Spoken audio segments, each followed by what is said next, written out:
So this Amy Harmon person contacted me several times asking to do an interview. Unlike Sargon, I'm not a fucking idiot, so I just told her to go choke on shit. I knew she wouldn't give me a fair take, and looking at the title of this article right there, White Supremacists, I was right. And then in there something about how them drinking milk means they're ignorant of genetics or something. It's really stupid. Pulitzer Prize winning levels of stupid going on right here. Read it at your own risk. White people have higher rates of adult lactose tolerance. There was some article talking about how eating dairy is a form of white privilege. So some guys made a joke about this and went around drinking milk in public political rallies or whatever as a symbol of white pride. And it's just kind of a joke, and it spread as a little meme from there. But Amy Harmon, who's supposed to be some expert on right-wing hate, is so stilted and one-dimensional in her thinking that it goes right over her head and she thinks it's deadly serious. And you read this article and it's all over the place. White supremacists, white supremacists, white supremacists. Nobody besides fucking wignats like Chris Cantwell or Richard Spencer calls themselves white supremacists. That term is a smear. It's not a neutral descriptive term. And so when someone says white supremacists all throughout the article, you know this is shit. Now, let me just skip ahead and show you that this is approximately what race realists think the IQs are of major racial groups, focusing primarily within the United States. And these differences are about 80% a function of genetic differences or about 80% heritable, according to what I think about this. Now, other race realists or people interested in human biodiversity, they'll have different numbers and there's a spectrum of debate. So agree, disagree, arguing for this is beyond the scope of this video. I'm just saying this is what the position is. But when Amy Harmon smears this conclusion as white supremacist, it is nonsense on a level that illustrates that Amy Harmon is knowingly lying or just doesn't bother to even do the basic research before writing any of these kinds of hit jobs. Now, going on to the position itself, just consider the basic impossibility of what Amy Harmon and her cherry-picked experts that she pulls quotes from, what they believe. Their belief is that all of the races, or clines, or populations, or whatever term you want to use, have precisely identical genetic potential in all cognitive functions. From verbal ability, to pattern recognition, to visual spatial ability, to mathematical ability, all populations are 100% the same in their genetic potential for those things. Exactly the same in terms of genetic potential. That's what they believe. Now, nobody believes that there is equality in genetic potential in these things between individuals. Some people are just innately better at math, and some people have to work harder to understand the same concepts. They're placed in the same environments, they have the same exposure to mathematical concepts, and some just learn faster than others and don't have to work as hard. People get that. That has been studied, that has been quantified by intelligence researchers. However, as soon as we get to the population level, then they must be exactly the same. That even though individuals can differ, and say an individual black person could be genetically more predisposed to higher intelligence than an individual white person, the average for these populations must be 100% exactly the same. Now, if you think I'm strawmanning these people, I am not. I've dealt with these people for over a decade. This is what they believe. I'm simply presenting it up front in a way where its stupidity is glaring. I'm presenting an absurd proposition that they have in a nutshell when it's not meant to be presented in a nutshell. The ultimate craziness of what they're saying is meant to be eased into you in stages. Look at all the extensively documented racial and subracial differences in hair, in skin, which is the largest organ in the body, by the way, in bones, in muscle types and distribution, racial differences in where fat is stored, racial differences in organ sizes. And guess what? Virtually all modern studies on race and brain size and brain morphology show differences there as well, meaning that not only are the total sizes of the brains between the races different, but the relative lobe sizes also differ. You could say, for example, oh look, Africans in the United States have physically smaller brains. This means that their brains are going to be more efficient. Perhaps Africans are innately smarter than Europeans, or maybe they have faster processing speed, or maybe this or maybe that. Who knows what the differences will be? Who knows what differences in cognitive abilities will come from having a smaller brain? Maybe it's more compact, maybe the neurons are closer together. There's all sorts of stuff that could be. But you wouldn't look at that and go, oh, well, despite that, they're going to be 100% exactly the same. That is a belief that you are meant to take on faith.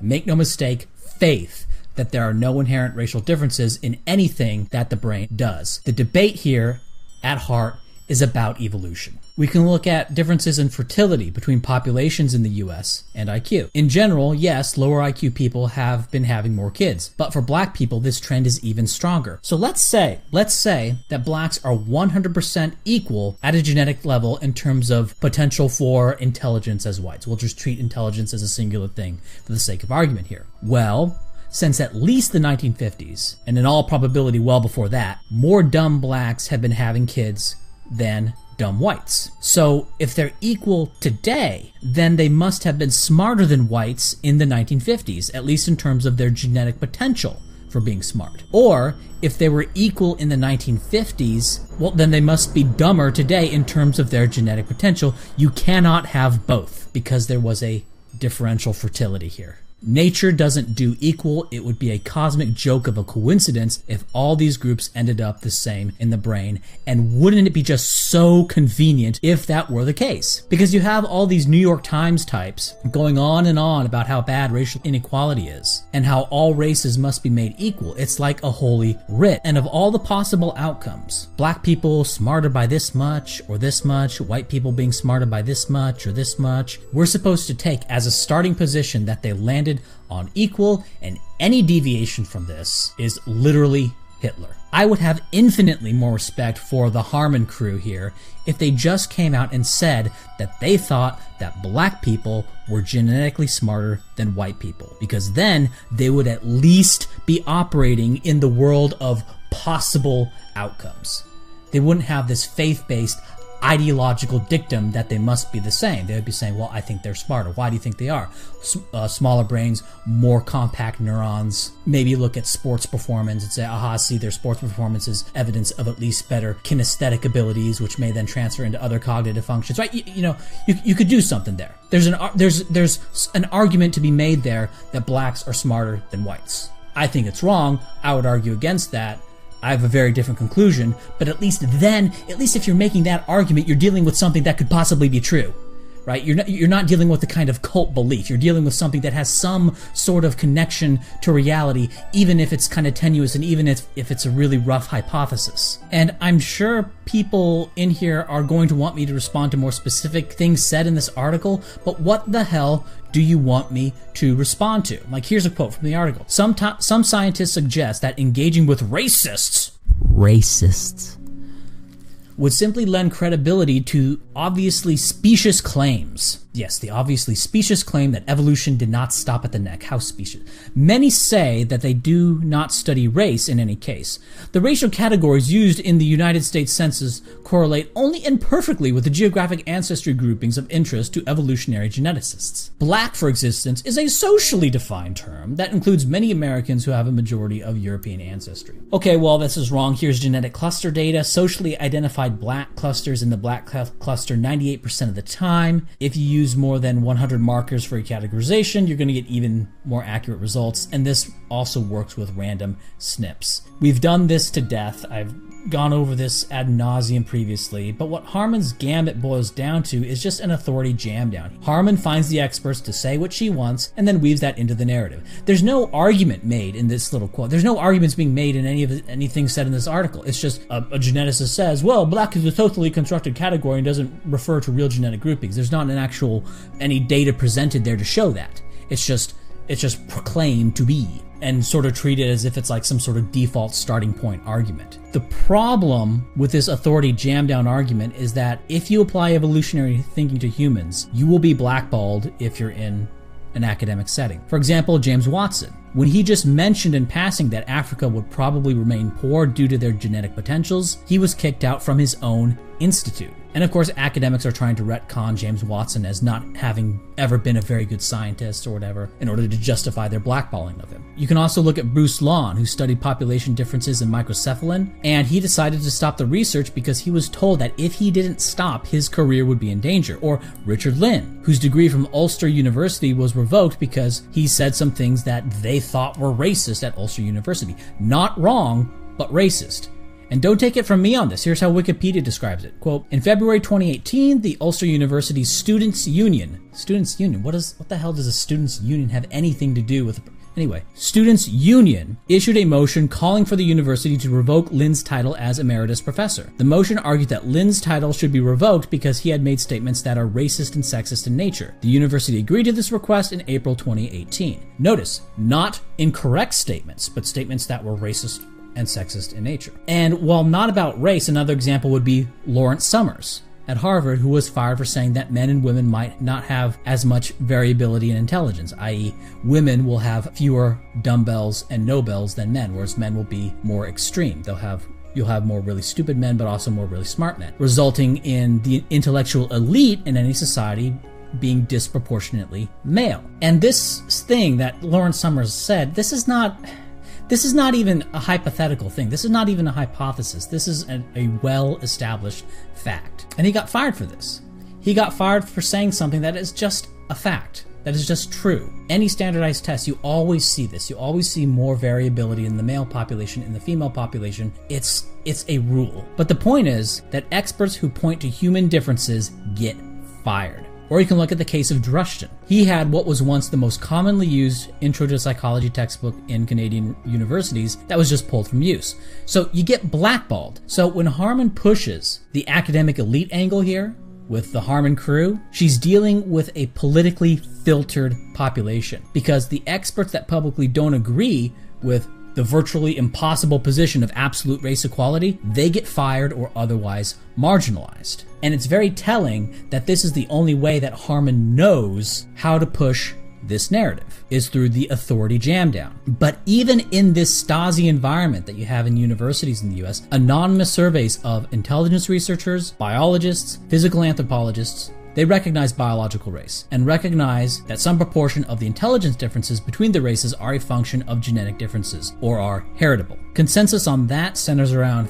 50%, but I think it's 80%. And I say in a video called Why 80%, why I think this is. So my position is a little bit of an outlier here compared to expert consensus on the heritability of race differences in intelligence. So, okay, fair enough. Argue against me on that video if you think 80% is too high. I make a case why I think it's 80%. I'm a little bit more extreme, I guess, but I'm not completely off base. But guess what? Harmon's position is 0, and her position is more of an outlier than mine. I'm actually closer to the mainstream view on this than you are, Harmon. What's more, I don't lie to people and claim to be right in the center of the mainstream. Right? You're over here, you're at 0, and you're telling them that you're the mainstream. I'm here at 80%, and I'm telling them I'm not exactly in the mainstream. The mainstream's at 50%, I'm in 80%, but I'm not lying to them and telling them that I'm right in the middle. And surveys repeatedly show that there is far more support for the existence of biological races and the heritability of those differences than the public faces of those fields ever want to admit. Now, these charts here, these are flying by here in the video, and you can press pause or read the relevant article to see more on that.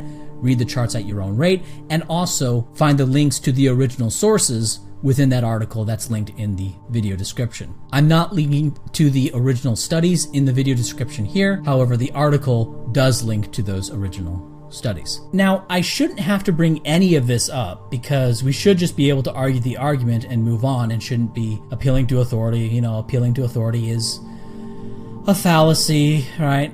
Blah, blah, blah. But I know that people listen to experts, so I have to point out that the experts who talk openly, they're the ones who are politically filtered, which is why you need anonymous surveys to figure out what the experts actually think, as opposed to relying on the politically filtered people that like to talk to the press, and that the press likes to talk to. Keep that in mind, that Amy Harmon is going to seek out people with credentials with a certain point of view on any topic. Basically, about 1/3 of relevant experts in the West, 2/3 of relevant experts in the former Soviet Union and Warsaw Pact, and basically 100% of the relevant experts in China have views on the existence of biological races and the heritability of race differences in what we call intelligence that would be described as race realist. Though I'm pretty sure that's not a term they use in China, probably not even in the former Soviet Union. Harmon banks on authority jam-down tactics to push a narrative that is dumb as pig shit. It's Pulitzer Prize-winningly stupid, impossibly stupid. Then, to anyone who doesn't believe it, she calls a white supremacist.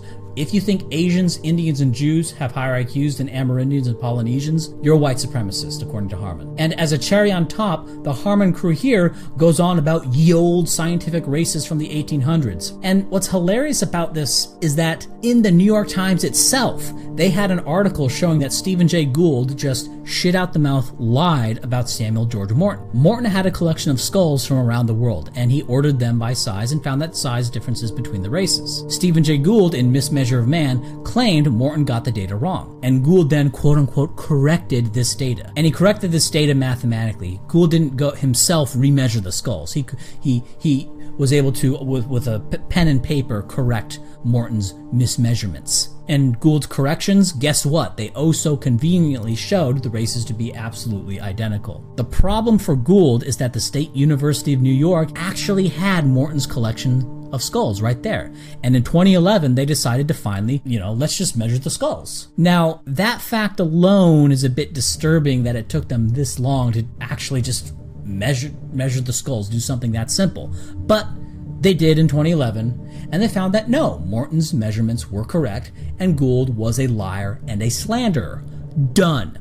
Morton's measurements were right, Gould knowingly lied.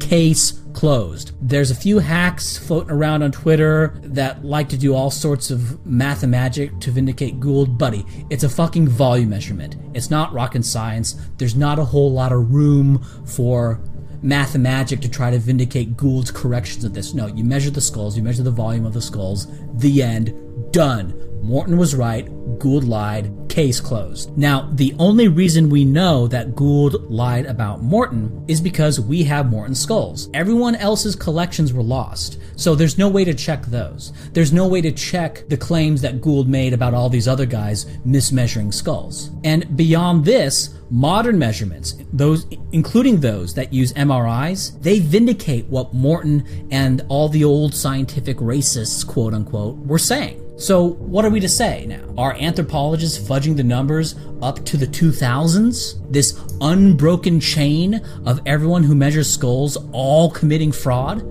That's what you'd have to believe what Gould is saying. That's what you'd have to believe to imbibe this old scientific racist narrative, that they were all committing fraud and that this fraud is continuing to this day, and the people working the MRIs are also committing fraud. Or maybe this, how about this? Maybe Gould was a fraud, and there's a bunch of politically motivated anthropologists who are repeating what Gould was saying. Now, peppered throughout Harmon's hit job here are these claims that people who recognize divergent evolution in humans are promoting some sort of race ideology. Now, first off, some are, some aren't. There are some people who are literally just kind of pseudo-autistic people who like to categorize things and know about this stuff, and they're mostly apolitical. Full disclosure, I happen to be one of the race ideologues. Fair enough. I'm not a white nationalist. I call myself a first worldist, and I can describe what that is at a later date. But Harmon is also a race ideologue. And again, the difference is that Harmon lies about her agenda. All this race equality stuff, this mania that they have been trying to make the world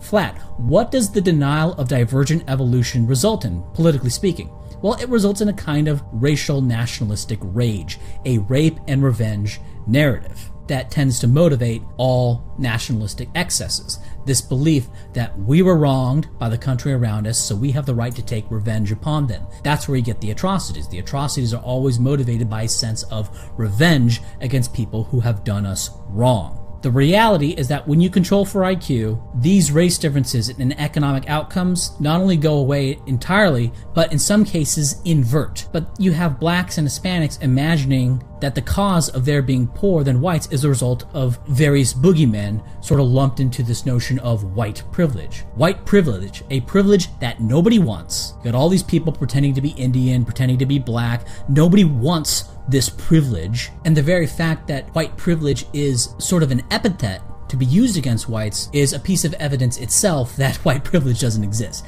Basically, the ubiquity of the concept of white privilege is evidence that white privilege doesn't really exist. It's just one piece. It doesn't seal the deal. If white privilege really did exist, you would not expect to see the concept of white privilege so commonly used. White people are the only racial group in the United States that you can legally discriminate against. In hiring, in college applications, in government services, in loans, in terms of their right to form racially exclusive organizations. Everyone can form racially exclusive organizations except whites. And the justification for all these double standards is the belief in oppression. And if you recognize divergent evolution in humans, then all assumptions of oppression-based differences between these racial groups goes out the window, because now all disparities could be genetics. Genetics is placed back on the table and the whole operation is called into question. Now, Amy, what happens when you have a group of people who are being attacked, who are having their communities destroyed through mass immigration that they have no choice in, where it's illegal for them to defend themselves and their communities from Somali invaders who come in, who are discriminated against on the basis of race on all levels, and then they're told that they have privilege and that they are fundamentally rotten for being white? And if they oppose this stuff, if they try to fight back in whatever way they know can, probably not in the most effective or eloquent way, you smear them as alt-right or reactionary or racist or, in this piece, white supremacist. Fire them. Send your establishment attack forces to beat them up. Unperson them. Deny them any voice. You do all this stuff, Amy. What's left for them? What's left for them? What can they do in this situation to counter your bigotry? How do they get you to stop attacking them? To stop you from trying to destroy them? To stop your hate? They can't speak out against you to any effective degree. All the institutions are closed to them. They go onto the internet, they get banned. They try to talk to the news media. Maybe they'll get something on Breitbart, maybe. But that's been cordoned off from the general mainstream media. They don't have the ability to speak out. What's left for them? What's left, Amy? I'm not going to answer that question here. You'll have to answer that to yourself.